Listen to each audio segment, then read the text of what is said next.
were Ukraine winning, it would not need to beg for more tanks, armored vehicles, etc. Its allies would not need to give them. Okay. Richard Wolff is a socialist economist who is very popular.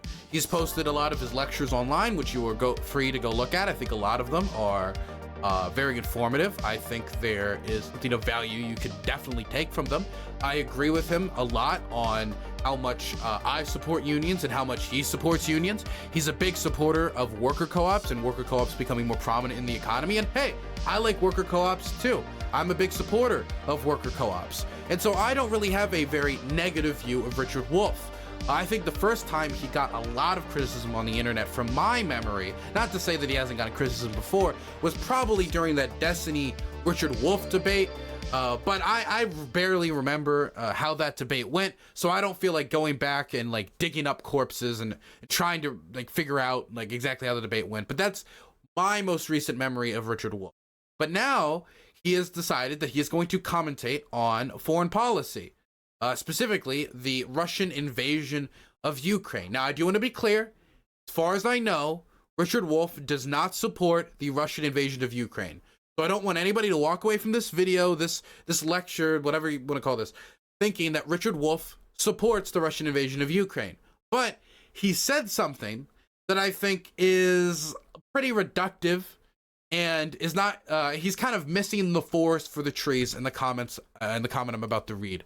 So he tweeted out, and he tweeted this out, I think, yesterday. When Ukraine winning, it would not need to beg for more tanks, armored vehicles, etc. Its allies would not need to give them. Okay, so there's a few conclusions you can take away from this tweet. One, Richard Wolff does not think Ukraine is winning. Two, this one I don't know for as short of whether he thinks Russia is winning or not. I don't think you can really conclude that from this tweet, but we do know that he thinks that Ukraine is not winning, and the proof he is providing for it is the fact that Ukraine keeps asking for more aid. So, I would say, because I guess like his idea, let me just like flesh it out completely so I'm not misrepresenting him. I assume the idea is that if Ukraine was winning, they would not need to be pulling on more and more and more resources.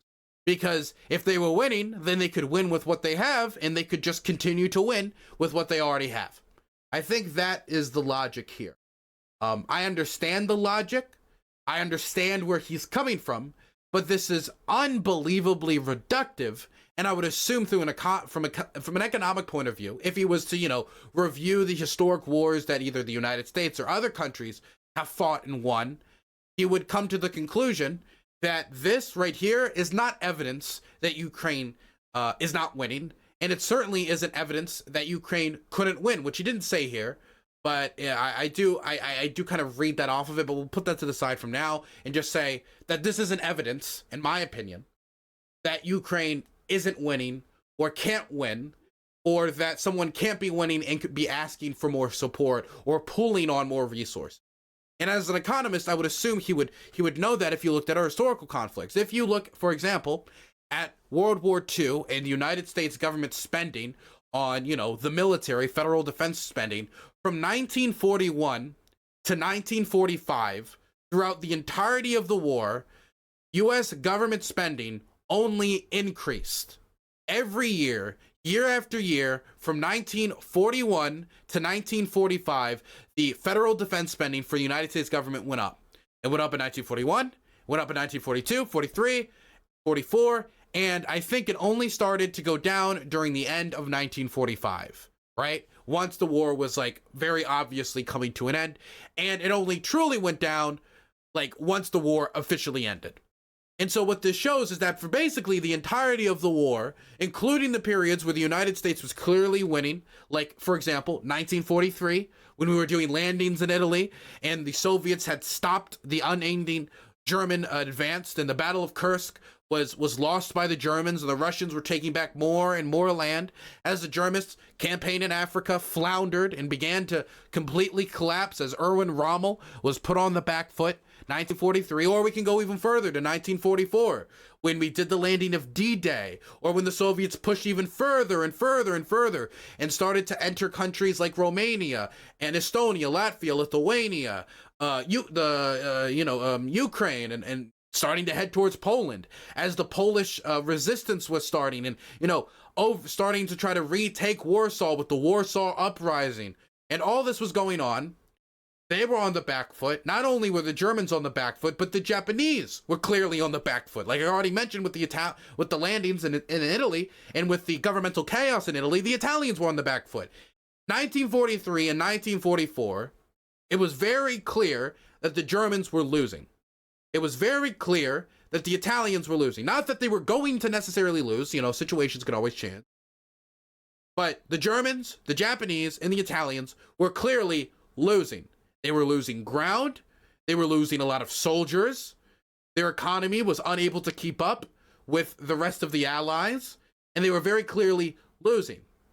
But even when we crossed the precipice, whichever precipice you want to use, whether it is the invasion of Italy or, specific island hopping campaigns that the Americans did in Asia, whether, if you're going to talk about Japan, it was the Battle of Midway. Any of these specific points you point to, the American government was still spending more and more and more once all of these pinpoints where you could say the Germans are now losing, every year they were spending more. They were pulling on more resources. They were building more ships. They were building more guns. They were building more tanks. They were building more and more and more, spending more and more and more, and people were still buying war bonds. War bonds were still being pushed out by the federal government, and they were still asking Americans to buy war bonds, to carpool, to do all these things to win the war.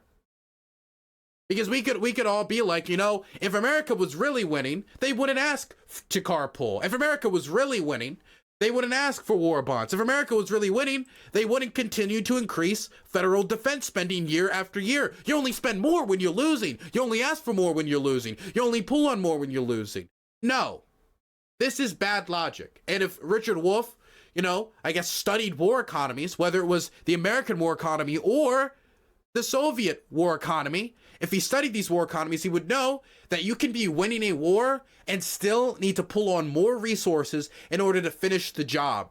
We were sending aid to the Soviet Union, and at no point was it like, oh, well, the Soviets now can just decrease their defense spending because they won the Battle of Kursk. Let's all cut it all. And the Americans were like, oh, we did the D-Day landing. We're very clearly winning. Let's cut our defense spending in half, or let's not spend more. Because the task ahead of U.S. soldiers, the march into Germany, the liberation of France and Belgium and the Netherlands, the mission ahead of the Soviets as they pushed through the Battle of Kursk, as they pushed through into Poland, Romania, was a momentous task. You need a more powerful economy and more resources and more soldiers to attack and reclaim and conquer territory than you need to defend territory.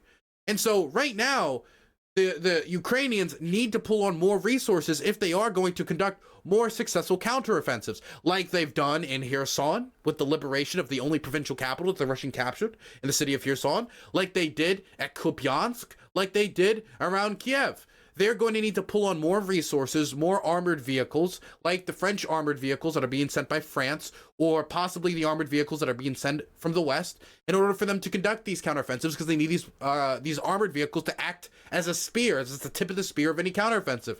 They're going to need a lot of artillery shells to bombard the positions they're going to be attacking. They're going to need anti-air missiles in order to keep up Ukrainian defense production and also keep the lights on and keep the economy functioning, because you need a functioning Ukrainian economy in order to function as a war machine.